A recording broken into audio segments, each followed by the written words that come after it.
حقیقت سے قریب ترین بات ہے کہ پاکستان نے ضرب عضب کے ذریعے پاکستان سے ایسے تمام گروپس کی جو ایک منظم موجودگی تھی وہ ختم کر دی. آرگنائزڈ پریزنس اس کو کہتے ہیں کہ ان کے یہاں باقاعدہ مرکز تھے، گھر تھے، ٹریننگ، وہ مکمل طور پہ ضرب عضب کے نتیجے میں ہم نے ختم کر دی ہیں. اب ان کے کچھ لوگ اکا دکا مختلف جگہوں پر، مختلف شہروں میں، گاؤں میں موجود ہیں، اور ان کو ہم رد الفساد کے ذریعے ان کو بھی نکال رہے ہیں اور ویڈ آؤٹ کر رہے ہیں. اب امریکہ کی یہ ڈیمانڈ کہ جو ہم اس کو کریں اور ڈو مور کریں تو شاید وہ ان کا معاملہ درست ہو جائے گا. صرف ہماری اسیسمنٹ میں، جو ہمارے پاکستان کی ریاست کی اسیسمنٹ ہے، وہ یہی ہے کہ امریکہ جو ہے، جو اس کو جو افغانستان میں ایک بہت بڑی ہزیمت اور شکست کا سامنا ہوا ہے، اس سے آنکھیں چرانے کے لیے پاکستان کو بلیم کیا جا رہا ہے آپریشنلی. مگر اب ان کا ایک اور اپروچ ہوا ہے. پینٹاگون میں آج ہی خبر چھپی ہے کہ ایک بریفنگ ہوئی ہے جہاں پہ وہاں پہ ایک جنرل ہے، انہوں نے یہ کہا ہے کہ اگر پاکستان جتنے بھی دہشت گرد ہیں اپنے حدود میں رکھیں تو ہمیں کوئی مسئلہ نہیں ہے، بس وہ افغانستان کے اندر چھیڑا چھاڑی نہ کریں.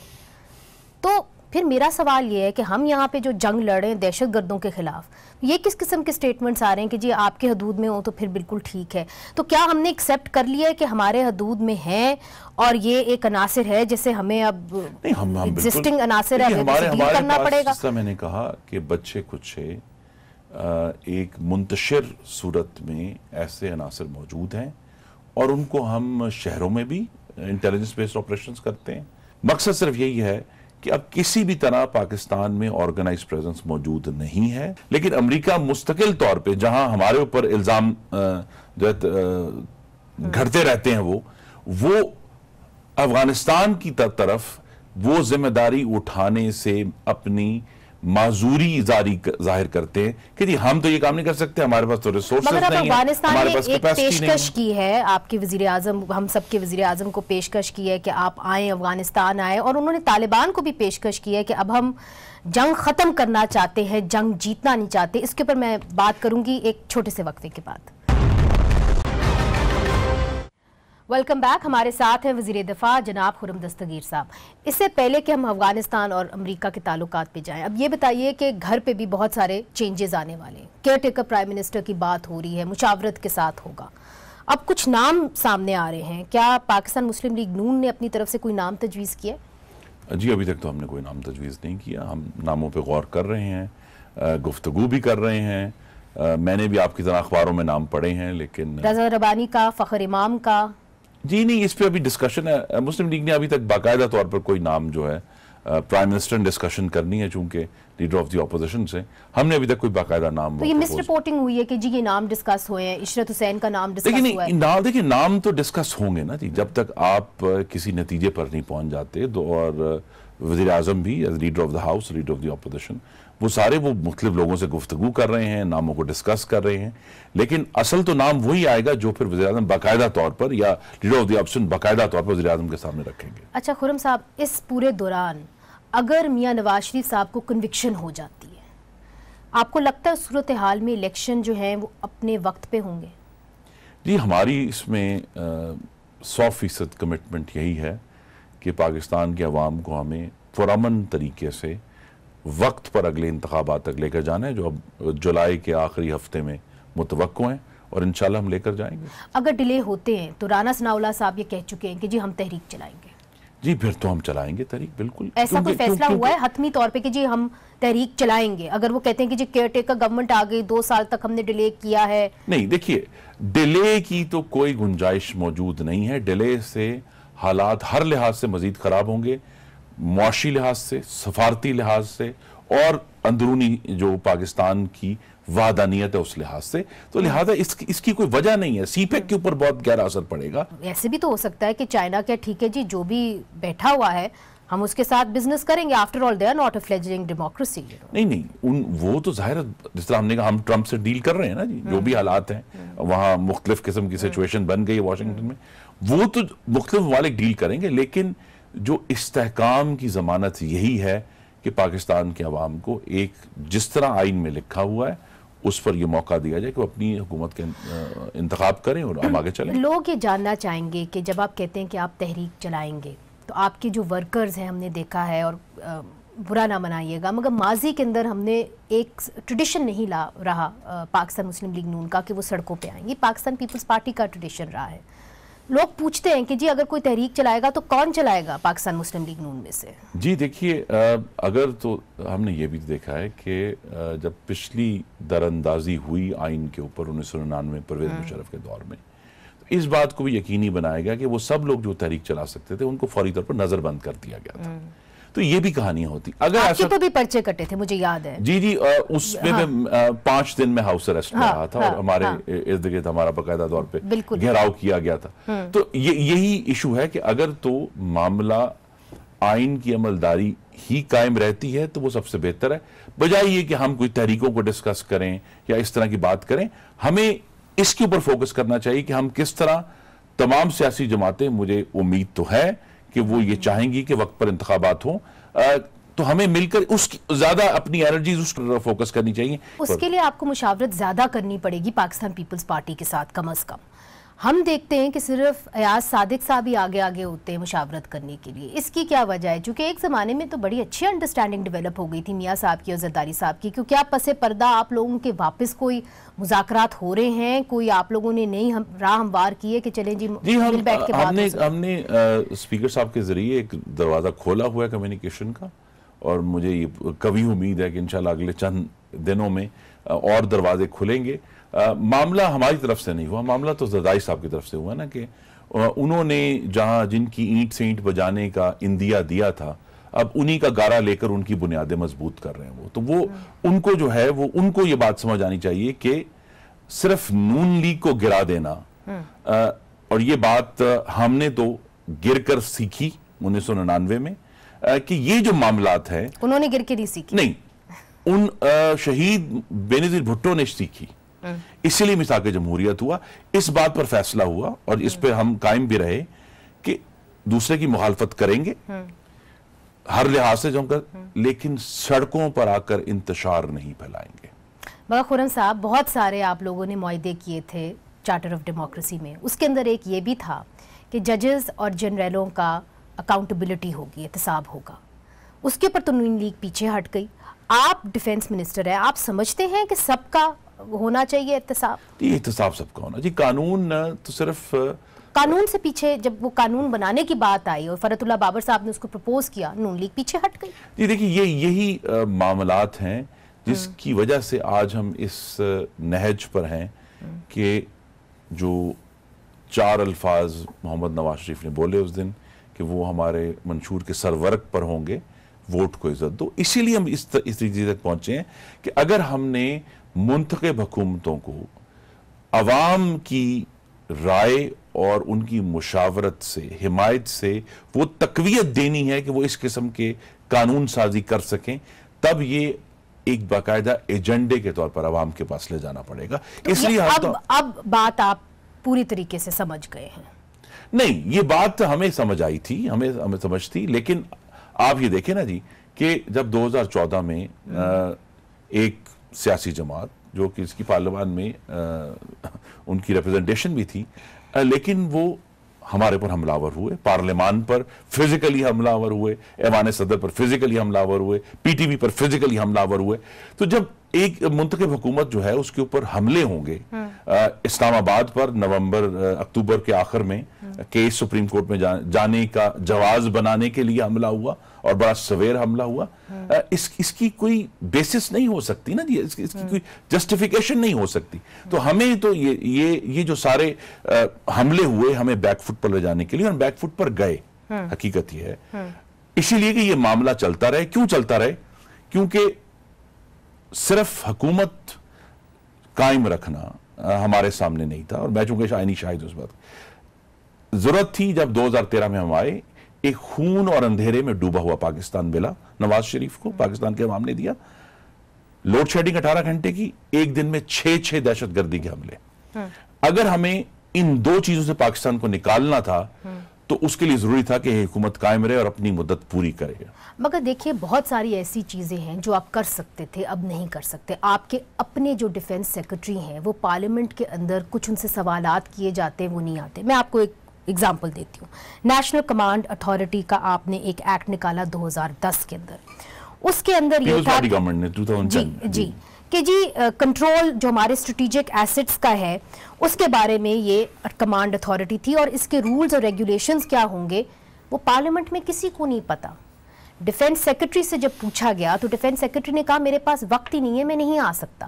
تو بہت سارے سینیٹرز نے یہ پوچھا کہ کیا وجہ ہے کہ اس کے خد و خال ہمیں نہیں بتائے جا رہے. آپ ڈیفنس منسٹر ہیں, کیا آپ بتانا چاہیں گے کہ اس کے خد و خال کیا ہیں؟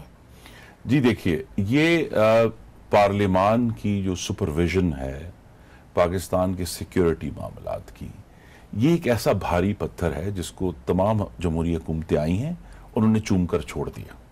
یہ کیوں ہے؟ یہی وجہ ہے کہ جی اس میں چونکہ سول ملٹری تناؤ کا اندیشہ ہوتا ہے, معاملات جو ہیں بگڑنے کا اندیشہ ہوتا ہے. مگر دیکھیں نا, آپ ایک پولیٹیشن ہیں, آپ کے پاس آپ کہتے ہیں کہ جی آپ ڈیموکریسی کے لیے فائٹ کر رہے ہیں, تو پھر یہ بھی ڈیموکریسی کا ایک نہیں ہے کہ آپ کو پتہ ہونا چاہیے کہ جو اسٹریٹجک ایسٹس ہیں ان کے رولز کیا ہیں, ان کو کمانڈ کرنے کے لیے وہی نہیں پتہ. نہیں, وہ رولز ہمارے پاس ڈیفنس منسٹری میں موجود ہیں.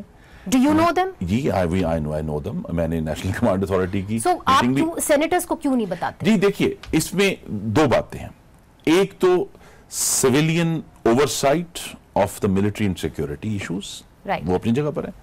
دوسری جگہ یہ ہے کہ ابھی ہم جو اسٹیبلش ڈیموکریسیز ہیں ابھی تک ہم اس سٹیج پر پہنچے نہیں کہ ہم لائنز ڈٹرمن کر سکیں. بس امریکہ میں جہاں سب سے زیادہ یہ معاملہ ایڈوانسڈ ہے وہاں مختلف سٹیجز ہیں کہ جی یہ چیز جو ہے یہ ایک جو ان کی انٹیلیجنس اوورسائٹ کمیٹی ہے یہاں تک ڈیسائیڈ ہوگی. کچھ ایسی چیزیں ہیں جو صرف وہ پارٹیز چیئرمین تک پہنچاتے ہیں. بہت انتہائی اکثریت لے کے پاکستان مسلم لیگ نون آئی, پنجاب سے آپ لوگ آئے, کہا جاتا ہے کہ یہ سب سے طاقتور صوبہ ہے. اگر آپ لوگ نہ کر پائے اور آپ لوگ پیچھے ہٹ گئے ان رولز کو اور ان لاز کو امینڈ کرنے کے لیے جس سے آپ کم از کم آپ کا اختیار زیادہ بڑھتا, تو then who do we have to blame? جی ہمیں اب آپ ضرور جو کچھ الزام کا حصہ دیں, لیکن زیادہ الزام کا حصہ ان پر جانا چاہیے جو 2014 میں ایونچولی ثابت ہوا کہ بغیر کسی وجہ کے اس دارالخلافے پر حملہ آور ہوئے تھے.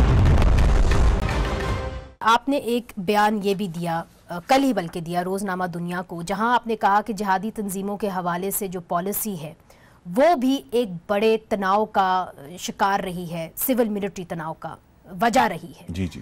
تو کیا یہی وجہ ہے جس کی وجہ سے سول ملٹری تناؤ آپ کا اور بڑھتا چلا گیا؟ نہیں, یہ ایک وجہ ہے نا جی. وجہ یہ ہے کہ ہمیں دو باتیں نا, جب ہم You are not on the same page on this. نہیں, اس میں ویوز اس میں ہم سیم پیج پر ہیں کہ ہمیں جہادی تنظیموں کو ان سے ہتھیار لینے ہیں. جیسے کہتے ہیں نا جی, میکس ویبر نے کہا تھا کہ the monopoly of legitimate violence has to be with the state. تو وہ باجوہ ڈاکٹرن میں یہی تو ہے کہ ہم نے ان سے ہتھیار لینے ہیں. ہم نے ہتھیار لینے ہیں. اس حد تک جس طرح میں نے کہا ہم بالکل اس پہ متفق ہیں اور ہم چاہتے ہیں کہ معاملہ اس سے آگے ہے کہ جب ہم نے ان سے ہتھیار لے لیے, ٹھیک ہے, تو پھر یہ معاشرے کے اندر دوبارہ جذب کیسے ہوں گے؟ اچھا, اس کے اندر اختلاف کیا ہے؟ اس کے اندر اختلاف یہی ہے کہ بھی کیا ان کو سیاسی ایکٹیویٹی کی اجازت دی جائے یا نہ دی جائے. معاملہ یہ ہے کس حد تک جو ہے ان کو ہم ریاست میں جو ایک تو ڈی ریڈیکلائزیشن ایفرٹ ہو رہی ہے سوات میں بعض جگہوں پر کہ بھی ان کو کوشش کی جاتی ہے ری ٹرین کیا جائے, لیکن معاشرے میں ان کو ایبزارب کرنے کا یا ان کا جو ایونچول ڈسپوزل ہے کہ جب ہم نے کہا جی اب یہ معاملہ پاکستان میں کسی بھی طرح ہم یہ کہتے ہیں اللہ کے کرم سے کہ پاکستان کی سرزمین کسی اور ملک پر دہشت گردی کے لیے استعمال نہیں ہوگی, تو اس کو یقینی بنانے کے لیے معاشرے میں ایبزارب تو کرنا ہے. ایک طریقہ یہی ہے کہ انہیں معاشی طور پر ایبزارب کیا جائے ان سب لوگوں کو, لیکن کیا اس کی کچھ سیاسی, ہم یہ چاہتے ہیں کہ یہ معاشرے, ہم یہ چاہتے ہیں کہ سیاست میں آئے نہیں, یہ ایک ضرور پوائنٹ آف ویو ہے اور پوائنٹ آف ویو سے ہمیں اختلاف ہے کہ ہم یہ سمجھتے ہیں کہ ان کو معاشی طور پر ضرور ہمیں سپورٹ کرنا چاہیے, اور اگر اس کے لیے ہمیں کہیں جو ہے باقاعدہ سکولز بنانے پڑتے ہیں, کچھ سیٹ اپس بنانے پڑتے ہیں, لیکن یہ کہنا کہ جی سیاست شاید کوئی بہتر ذریعہ ہے ان کو ایبزارب کرنے کا سوسائٹی میں, ہم اس سے ایگری نہیں کرتے. تو اس